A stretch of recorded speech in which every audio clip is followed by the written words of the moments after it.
Hello friends, you are welcome in Million Concepts of English. हम आज पढ़ेंगे important speeches from as you like it.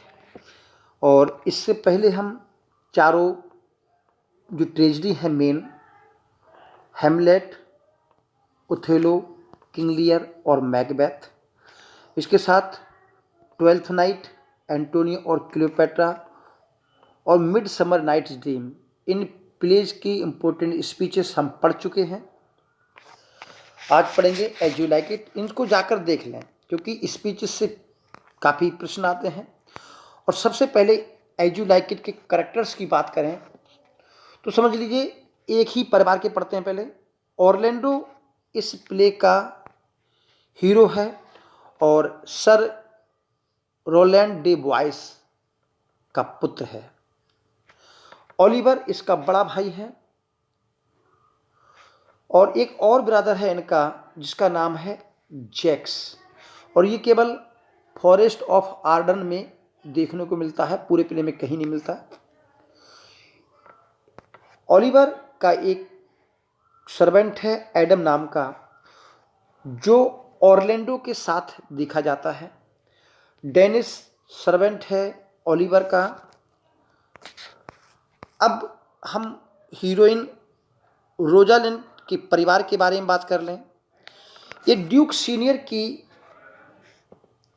Daughter है और इस प्ले की हीरोइन है। सीलिया इसकी कजिन है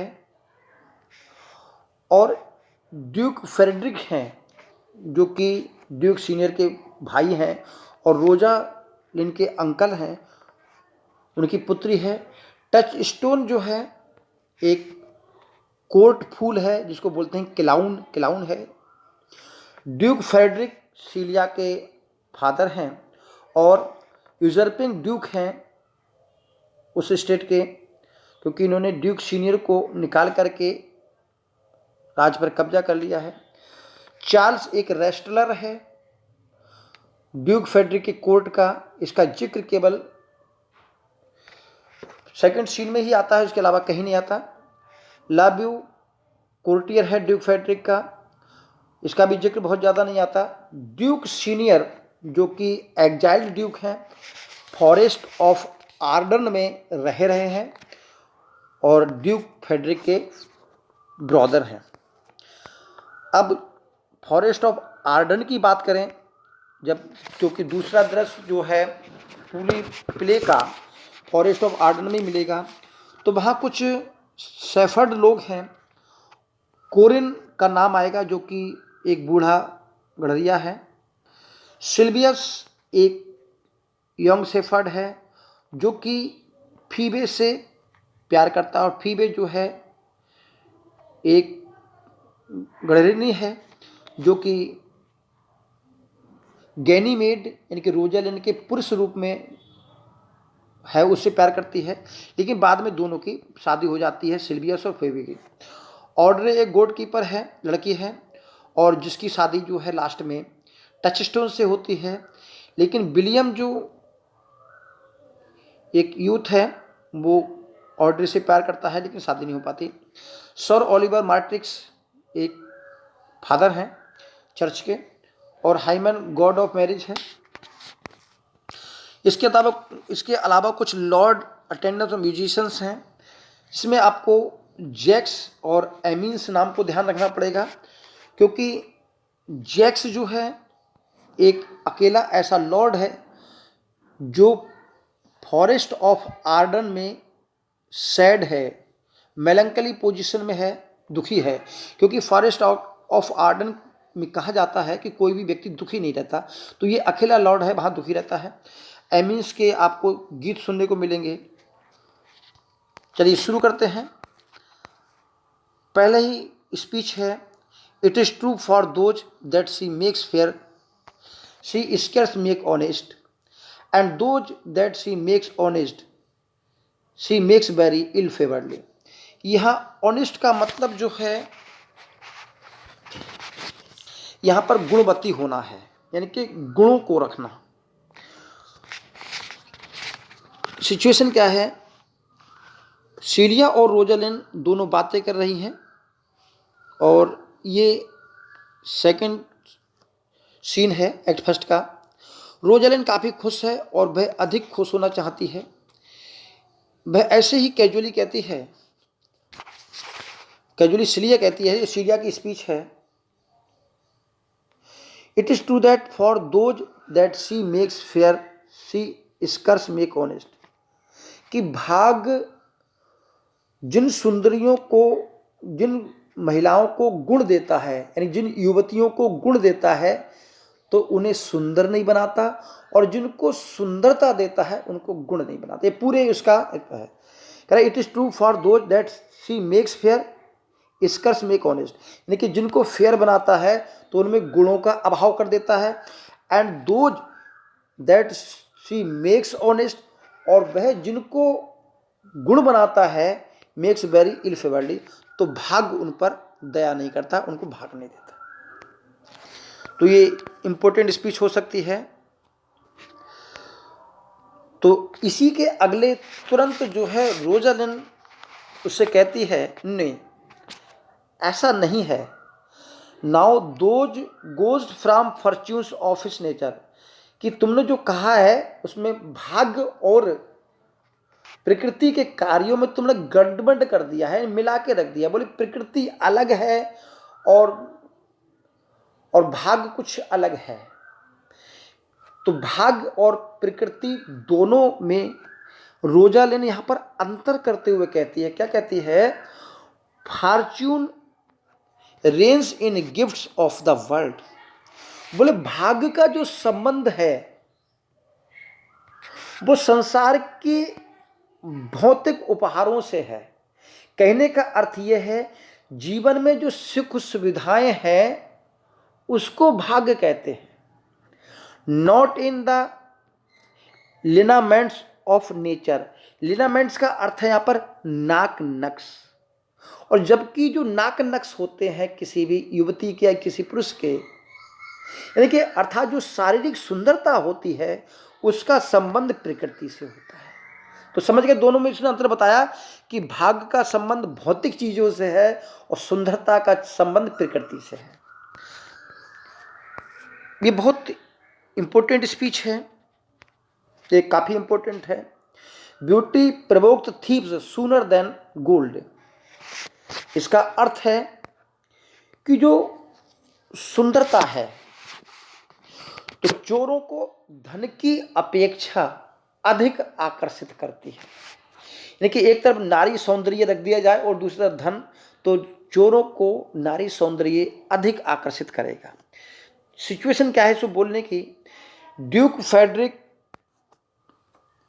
जो है रोजालिन से कहता है कि 10 दिन के अंदर तुम राज्य को छोड़ दो। तो काफी परेशान रहती है क्योंकि दूसरी तरफ ऑरलैंडो चार्ल्स को हरा चुका है और ये रोजालिन जो है ऑरलैंडो के प्यार में पड़ जाती है। तब दोनों बहनें रोजालिन और सीलिया दोनों ही बेस बदलकर, रोजालिन गैनीमेड के रूप में और सीलिया एलियाना के रूप में, यानी कि रोजालिन पुरुष के रूप में और सीलिया एलियाना उसकी बहन के रूप में दोनों बाहर निकल कर जाती हैं और दोनों ही अपने चेहरे पर राख मल लेती हैं जिससे उनकी सुंदरता छिप जाए। तब ये स्पीच रोजालिन कहती है कि जो सुंदरता है, ब्यूटी प्रोवोक्ड, सुंदरता आकर्षित करती है, उकसाती है। थीव्स चोरों को सूनर देन गोल्ड, गोल्ड के मुकाबले यानी कि धन के मुकाबले नारी सौंदर्य चोरों को अपनी ओर अधिक आकर्षित करता है। इसी की एक अगले स्पीच और कहती है, इसी के अगले क्या कहती है Rosalind? Lie there what hidden women's fair there will be. क्योंकि दोनों जो है रूप चेंज कर लेती हैं। रोजालिन पुरुष का रूप धारण कर लेती है तो फिर कहती है कि पुरुष का रूप धारण जरूर कर लिया है, उसके फेंट में या पहलू में कटार लगा ली है, हाथ में नेंजा भी ले लिया है। बोले lie there what hidden women's fear their will। इसमें कोई संदेह नहीं कि मेरे मन के अंदर जो स्त्रियोचित वुमेन का डर है वो तो हमेशा ही बना रहेगा। भले ही रोजालिन ने पुरुष का रूप धारण कर लिया है, फिर भी अंदर से स्त्री है, तो स्त्री का जो भय है, स्त्रियोचित भय है, वो तो हमेशा उसके मन में रहेगा। We will have swashing and martial outside. यहाँ पर जो स्वेसिंग का अर्थ है कि हम लड़ाकू बन जाएं, एंड मार्शियल आउटसाइड, और जो हमारा बाहरी रूप है वो भले ही मार्शियल हो जाए, सिपाही की तरह हो जाए। As many other cowards have do that do outface with their semblance. जैसे कई कायर लोग अपनी कायरता को बाहरी दिखावटी चेहरे से छिपा लेते हैं, तो उसी प्रकार हम अपने जो स्त्री रूप है, अपना जो डर है उसको छिपा देंगे। ये इंपॉर्टेंट स्पीच है। और दोनों लोग इसके बाद फॉरेस्ट ऑफ आर्डन में पहुंच जाते हैं। तो इसके तुरंत बाद फॉरेस्ट ऑफ आर्डन का सीन है। तो यहाँ फॉरेस्ट ऑफ आर्डन का जो सीन है, ये एक्ट सेकंड यहाँ से शुरू होता है, और ये ड्यूक सीनियर की, जो कि रोजालिन के फादर हैं, उनकी स्पीच से शुरू होता है। क्योंकि ड्यूक सीनियर अपने अटेंडेंट्स के साथ, जिसमें जैक्स होते हैं, एमिन्स, बहुत सारे लोग होते हैं, तो वहाँ पर ये स्पीच है, sweet are the uses of adversity. Sweet मधुर होते हैं न यूजेस ऑफ एडवर्सिटी।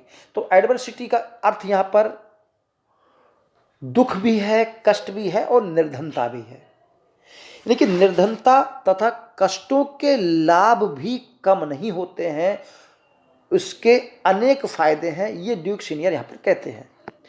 विच का मतलब ये एडवर्सिटी है। लाइक द टोड, उस टोड का मतलब है यहाँ पर जहरीला सांप, उस जहरीले सांप की तरह होती है।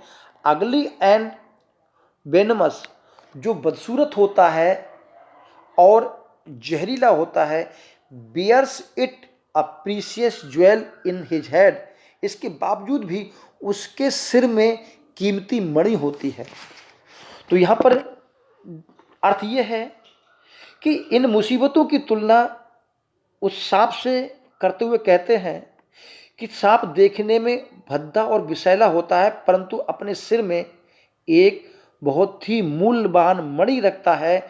तो कहने का मतलब है जो एडवर्सिटी है, इतने बुरे होने के साथ साथ कुछ अच्छे परिणाम भी लाती है।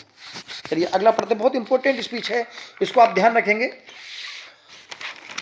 अगला है, ये भी जो अगली स्पीच है, find tongues in trees, books in running brooks, sermon in stones and good in everything. इसी स्पीच की ये लास्ट पार्ट है। तो ड्यूक सीनियर यहाँ कहते हैं कि एकांत जीवन है, जो एकाकी जीवन हम लोग जी रहे हैं, यहाँ पर जो मुसीबतें जी रहे हैं, तो वो मुसीबतें भी, हमारा जो एकांत जीवन है वो भी कम लाभकारी नहीं है। क्या है?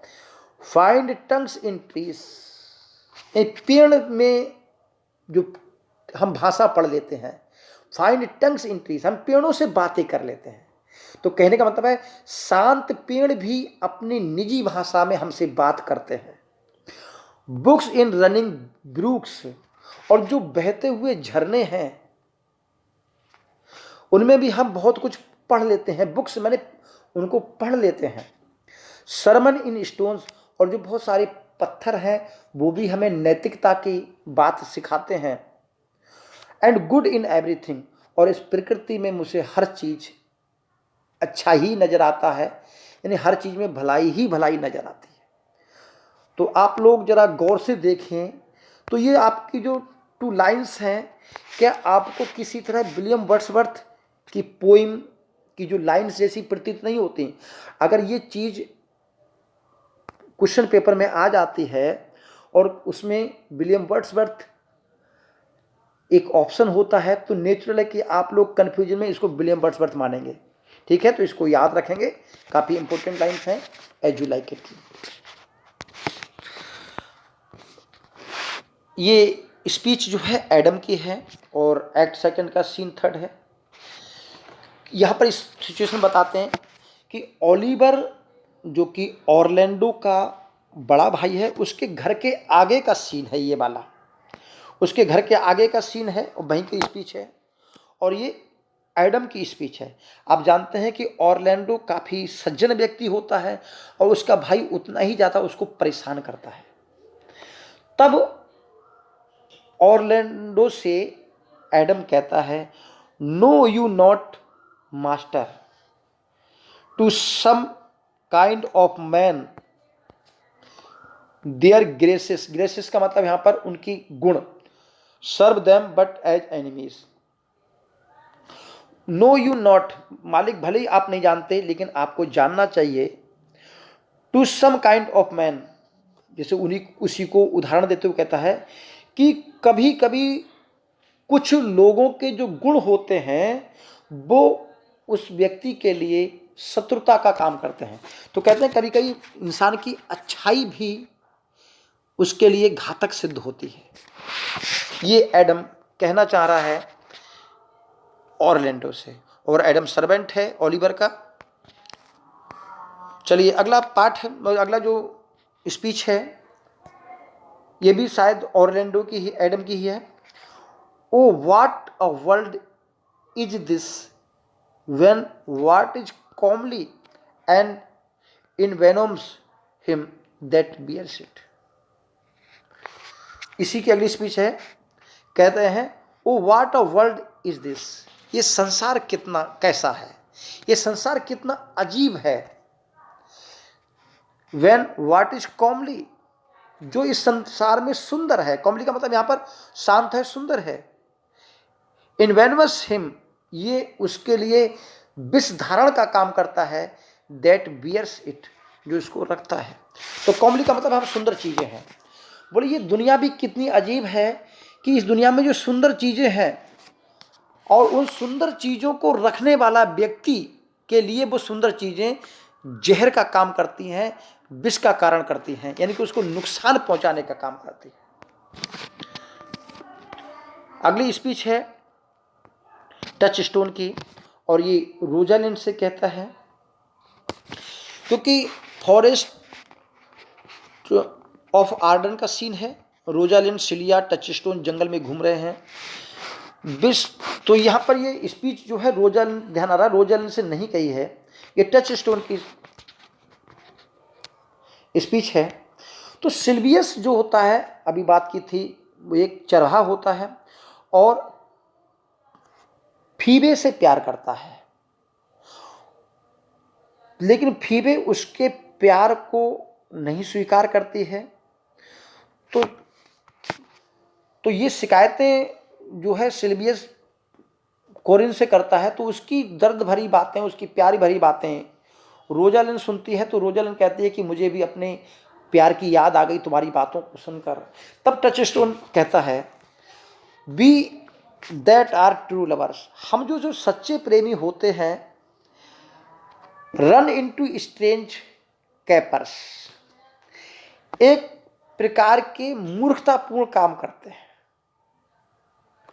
कि हम जो प्रेमी लोग होते हैं वो हमेशा मूर्खतापूर्ण कारनामे करते हैं, मूर्खतापूर्ण कार्य करते रहते हैं। But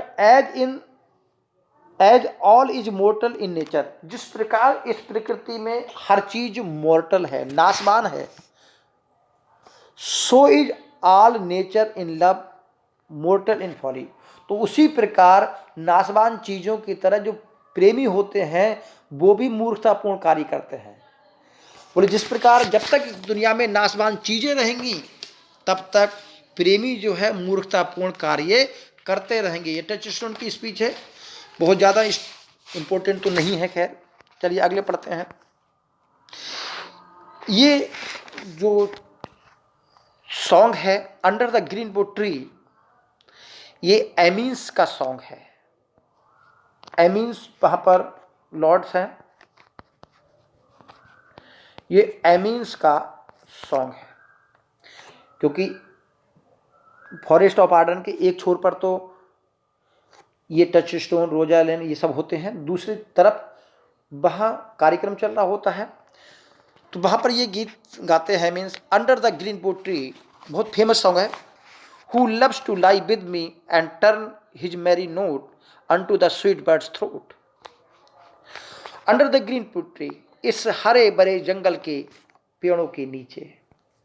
who loves to lie with me, कौन मेरे साथ रहना चाहेगा, and turn his merry notes unto the sweet bird's throat, और कौन अपने सुरों को पक्षियों के सुरों से, मैरी नोट्स का मतलब अपने सुरों को पक्षियों के सुरों से मिलाना चाहेगा। Come hither, come hither, come hither, यहाँ आओ, यहाँ आओ। Here shall he sees no enemy but winter and rough weather. यहाँ पर उसको कोई शत्रु नहीं मिलेगा सिवाय ठंड के और खराब मौसम के। तो कहने का मतलब ये लाइन बता रही हैं कि फॉरेस्ट ऑफ आर्डन में किसी भी प्रकार की शत्रुता नहीं पाई जाती, हर एक प्रेम से रहता है, बस मौसम थोड़ा खराब है।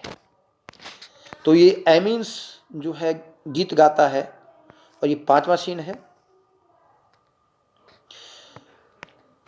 दावतें लगी हुई हैं, मेज पर खाने का सामान लगा हुआ है।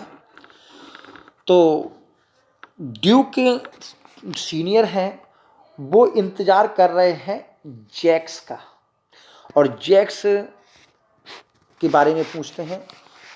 तो तभी जैक्स आता है, तो उसे ड्यूक सीनियर पूछते हैं, क्या बात है, आज तुम बड़ा खुश दिखाई दे रहे हो। क्योंकि आप जानते हैं कि जैक्स अकेला व्यक्ति है जो दुखी रहता है।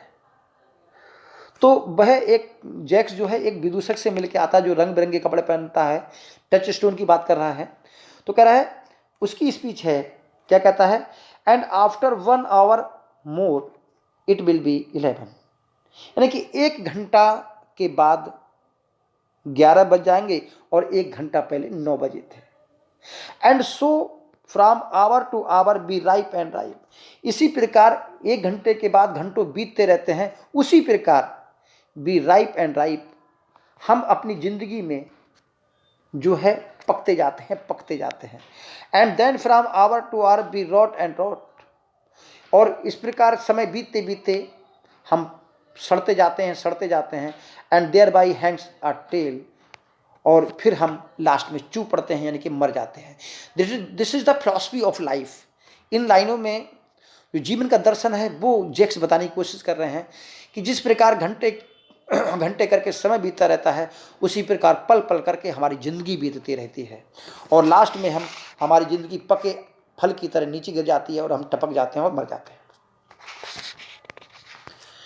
ये जो why who cries out in pride that can therein tax any private party, doth it not flow as hugely as the sea, till the very means do ebb।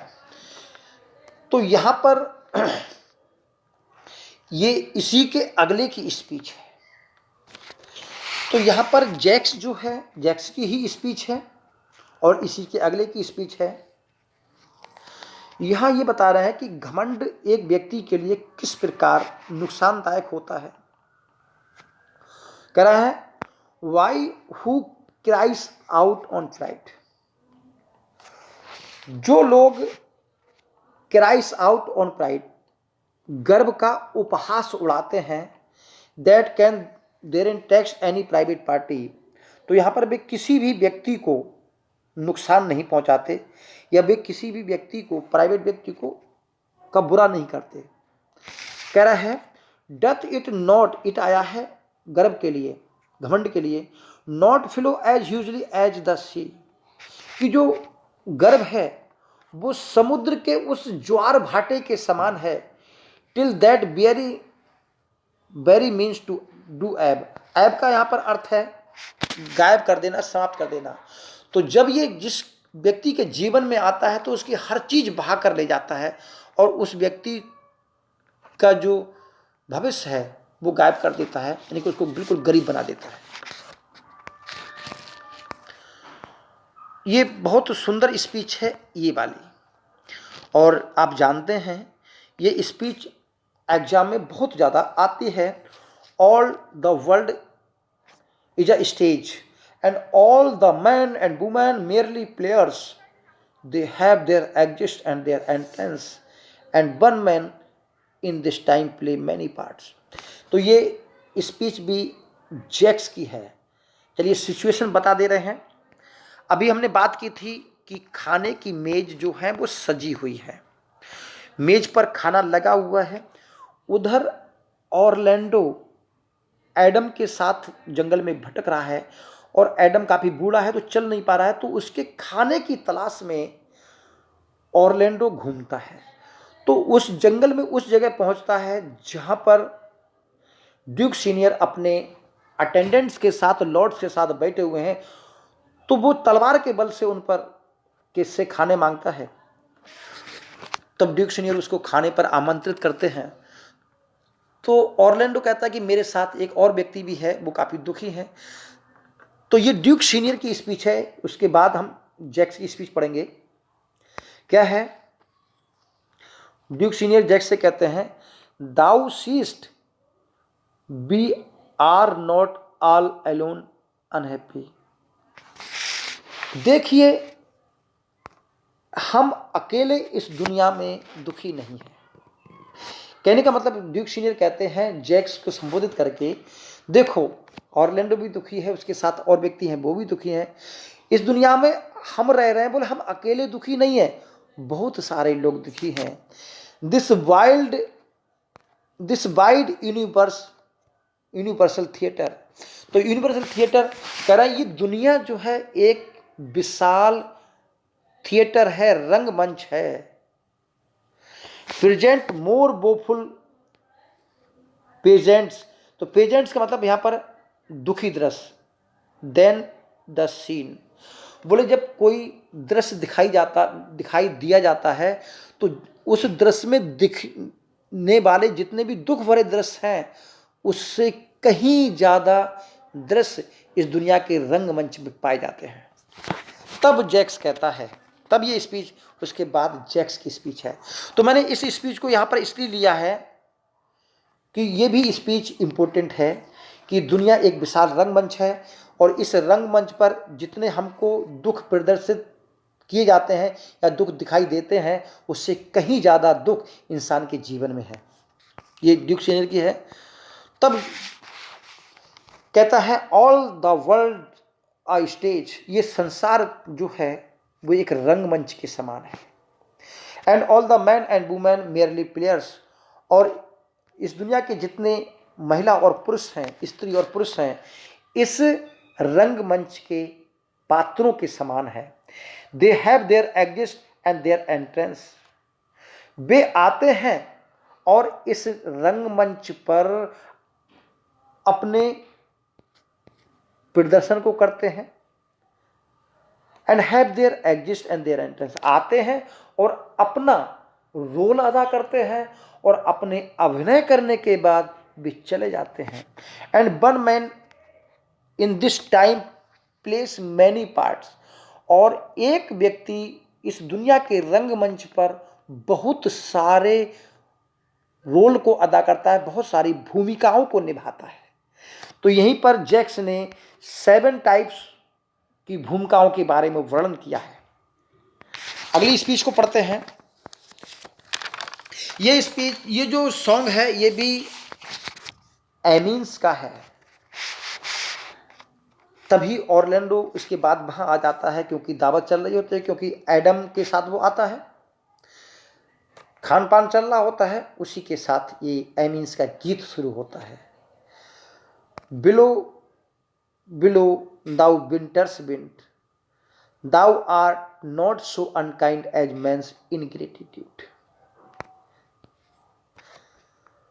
कह रहा गीत है, शरद ऋतु की हवा, शीतल हवा तुम बहो, below blow thou winters wind. यानी कि शरद ऋतु की शीतल हवा तुम बहो, बहती रहो बहती रहो। दाउ आर नॉट सो अनकाइंड, तुम इतनी निर्दयी नहीं हो, एज मैंस इनग्रेटिट्यूड, जितने की मानव की कृतघ्नता, कृतघ्नता का अर्थ होता है एहसान फरामोशी, जिसको कहते हैं नमक हरामी। दाई टूथ इज नॉट सो कीन, तुम्हारे दांत भी इतने तेज नहीं है जितने कि लोगों की एहसान फरामोशी।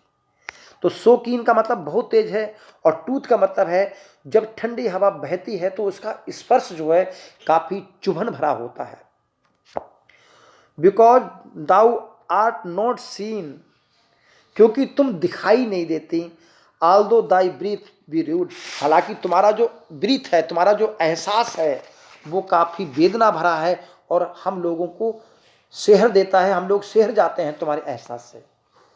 लेकिन तुम दिखाई नहीं देती, तुम्हारा एहसास बहुत ज़्यादा नहीं होता, और लेकिन लोगों की जो एहसान फरामोशी है वो दिखाई देती है, तो वो काफ़ी चुभने वाली लगती है।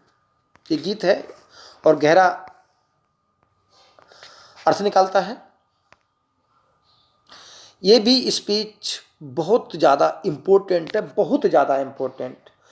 देखिए यहाँ पर ये जो स्पीच है ये एक लेटर है, और उस लेटर को ऑरलैंडो पेड़ों पर टांग देता है, तो उस लेटर को सीलिया पढ़ती है। तो सिचुएशन बता दे रहे हैं कि ऑरलैंडो अपनी बिलव्ड रोजालिन के बारे में वृक्षों पर जो पत्र लिखकर टांग देता है, और टहनियों पर उसकी शाखाओं पर रोजालिन नाम लिखता है और चिपका देता है। तो टच स्टोन सीलिया रोजालिन उधर से घूम रहे होते हैं, तो सीलिया उस पत्र को पढ़ती है। तो ये एक्ट 3 का सीन 2 है, और सीलिया जो है ऑरलैंडो का लेटर पढ़ती है। तो यहाँ पर इम्पोर्टेंट क्या है फिर? देखिए इम्पोर्टेंट ये है कि ये जो स्पीच है, ये टोटल लेटर की, ये रोजालिन की सुंदरता के बारे में वर्णन किया गया है। तो पढ़ते हैं, therefore have been nature charged, इस प्रकार हैवन का मतलब ईश्वर ने प्रकृति को आदेश दिया। किस बात का आदेश दिया? That one body should be filled with all graces wide enlarge, कि एक ही शरीर के अंदर इस वाइड एनलार्ज संसार में जितने भी गुण हैं वो एक शरीर के अंदर भर दिए जाएं। फिर सुनिए, ये लेटर का मजमून है, बहुत सुंदर है। सुनिए, फिर सुनिए कि ईश्वर ने प्रकृति को आदेश दिया कि जो रोजालिन है उसके बॉडी के अंदर इस संसार में जितने भी गुण हैं, जितनी भी सुंदरता है, वो सब रोजालिन के अंदर भर दिए जाएं। तब वो आगे कहता है, नेचर प्रेजेंटली डिस्टिल्ड, तो प्रकृति ने डिस्टिल्ड माने निचोड़ कर भर दिया, यानी कि दुनिया भर की सुंदरता के गुणों को निचोड़ कर भर दिया रोजालिन के शरीर में, रोजालिन की सुंदरता में। क्या भरा? हेलेंस चीक, उसने रोजालिन को, हेलन जो कि स्पार्टा की रानी थी, जो उसको ट्राय का राजकुमार ले गया था, तो उसने हेलन की सुंदरता भर दी, बट नॉट हर हार्ट, लेकिन उसकी जो उसे क्या कहते हैं, जो उसने विश्वासघात किया था वो नहीं दिया। यानी कि उसने हेलन की सुंदरता तो रोजालिन में भर दी, लेकिन विश्वासघात नहीं भरा। क्लियोपेट्रास मजेस्टी, उसने रोजालिन के अंदर क्लियोपेट्रा का शान भर दी, क्लियोपेट्रा जैसी गरिमा जोड़ दी। एटलांटास बेटर पार्ट, एटलांटा जो है मैथोलॉजिकल, ग्रीक मैथोलॉजी की एक पात्र है, और जो जीएस और क्लेमाइन की पुत्री है, और वो अपनी सुंदरता के लिए पहचानी जाती है। तो एटलांटास बेटर पार्ट, और एटलांटा की उसने सुंदरता भर दी। एंड सेट लुक्रेशियास मोडेस्टी, और लुक्रेशिया, रेप ऑफ लुक्रिया आपने पोइम पढ़ी होगी, तो उसकी हीरोइन है लुक्रेशिया, और उसने लुक्रेशिया की मोडेस्टी भर दी, यानी कि लुक्रेशिया की शील की पवित्रता भर दी। तो ये लाइन्स जो हैं ये रोजालिन की सुंदरता के बारे में बताती हैं, इसलिए बहुत इंपॉर्टेंट लाइन है। चलिए अगले पढ़ते हैं। और ये लाइन जो है, स्पीच जो है रोजालिन की है, क्योंकि वो गैनीमेड नाम के पुरुष के रूप में है। तो उसकी मुलाकात ऑरलैंडो से होती है। भाई नेचुरल है कि रोजालिन तो जानती है, लेकिन ऑरलैंडो नहीं पहचान पाता, क्योंकि वो गैनीमेड नाम के पुरुष के भेष में होती है। तो रोजालिन ऑरलैंडो से कहती है कि इस जंगल में कोई व्यक्ति है जो दिन रात इधर उधर घूमता हुआ वृक्षों पर रोजालिन नाम लिखता है, और इस प्रकार रोजालिन लिख लिख करके वो वृक्षों की बदसूरती को बढ़ा रहा है। अगर भाई प्रेमी मुझे मिल जाए तो मैं उसे समझाऊं कि सलाह अवश्य दूं कि ये पागलपन है, ये प्रेम रोग है, इसमें नहीं पड़ना चाहिए, इसका उपचार किया जाना चाहिए। बोले मैं उसका उपचार कर दूंगी। तब ऑरलैंडो कहता है वह व्यक्ति मैं ही हूं, तुम मेरा उपचार करोगे, ठीक। तो फिर वो कहती है, बहुत सुंदर स्पीच है, पढ़ के देखना, देखिए बहुत सुंदर है। Love is merely a madness, कि प्यार जो है वो एक प्रकार का पागलपन है। मेयरली आ मैडनेस, केवल पागलपन के अलावा और कुछ भी चीज नहीं है। And I tell you deserves as well as dark house and a whip as madmen to. तो जिस प्रकार एक पागल के साथ व्यवहार किया जाता है, उसको अंधेरे कमरे में रख करके और उस पर हंटर बरसा करके, तो उसी प्रकार जो पागल प्रेमी होता है, जो प्रेमी होता है, उसका इलाज भी हंटर और अंधेरा कमरा है। फिर कहता है and the reason why they are not so punished. Rosalind कहती है कि फिर भी प्रेमियों को इस प्रकार, यानी कि हंटर की और अंधेरे कमरे की सजा क्यों नहीं दी जाती। तो बताती है and cured that the lunacy is so ordinary, इसलिए नहीं दी जाती क्योंकि ये पागलपन अब इतना ऑर्डनरी हो गया है, इतना आम हो गया है। दैट द वाइपर्स, तो यहाँ वाइपर्स की बात हो रही है जो हंटर के द्वारा इलाज करते हैं, वो हंटर के द्वारा इलाज करने वाले भी आर इन लव, वो भी प्रेम के रोगी बन गए हैं। तो यहां पर कह रहा है, यहां पर रोजालिन क्या कहती है कि पागलपन, जो प्रेम जो है एक प्रकार का पागलपन है और इसके अलावा कुछ नहीं है। और प्रेमियों का इलाज उसी प्रकार होता है जिस प्रकार पागलों का इलाज होता है, अंधेरा कमरा और हंटर के द्वारा। लेकिन हंटर और अंधेरे कमरे के द्वारा इनका इलाज क्यों नहीं किया जा रहा है? क्योंकि जो वाइपर लोग हैं, इनका इलाज करने वाले होते हैं, वो खुद प्रेम में पागल हो गए हैं, क्योंकि ये रोग ही इतना आम है। Yet I profess curing it by counsel, फिर भी मैं चाहूंगी कि इसका इलाज जो है सलाह के द्वारा किया जाए। उम्मीद करें समझ में आ रहा होगा। ये बहुत इंपॉर्टेंट स्पीच है। और ये रोजालिन जो कि गैनीमेड के रूप में है, और फीबे नाम की जो सेफ्रेड्रेस है उससे कहती है। देखिए क्या होता है, फीबे से प्यार करता है सिल्वियस।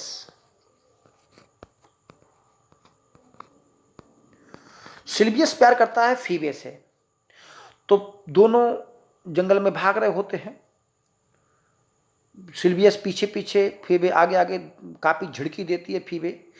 हालांकि बताते चलें कि दोनों की बाद में शादी हो जाती है, फीबे की और सिल्वियस की, क्योंकि फीबे जो है वो रोजालिन से प्यार करने लगती है।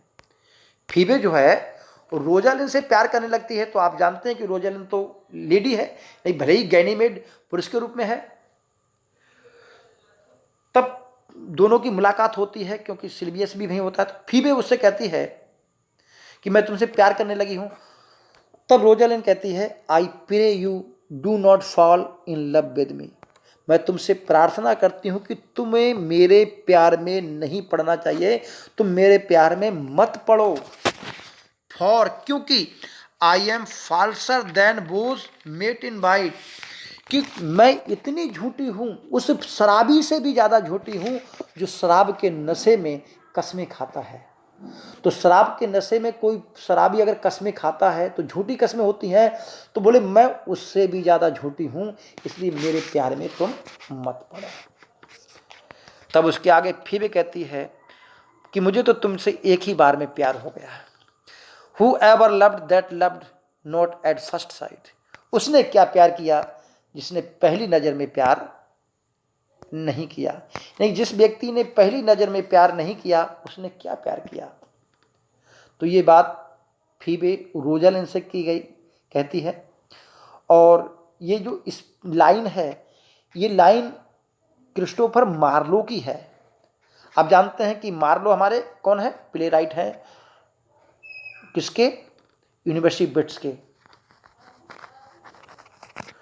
और उनकी पोइम है, उसी की लाइन ली गई है, who ever loved that loved not at first sight.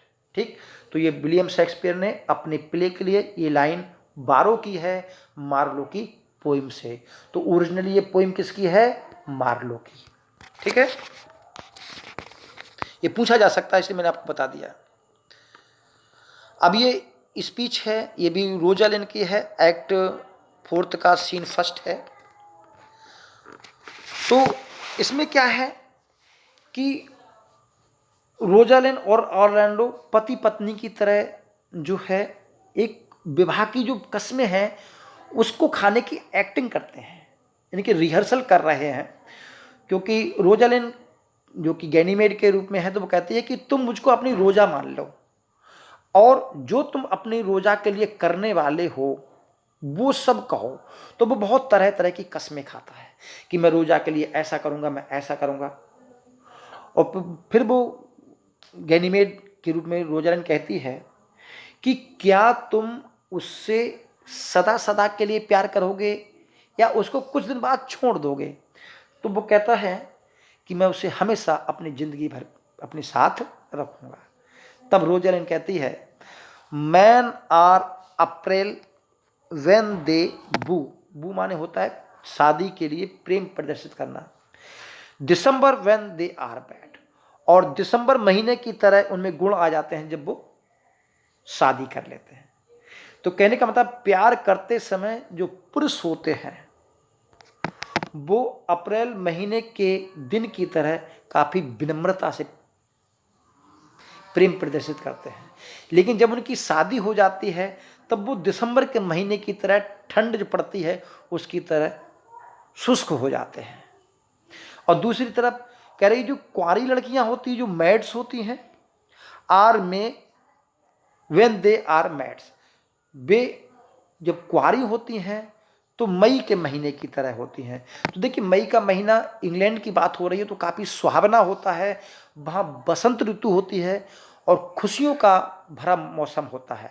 और ये बात हम तो खैर इंग्लैंड गए नहीं, लेकिन विलियम वर्ड्सवर्थ की कई पोइम में मई को बताया गया है।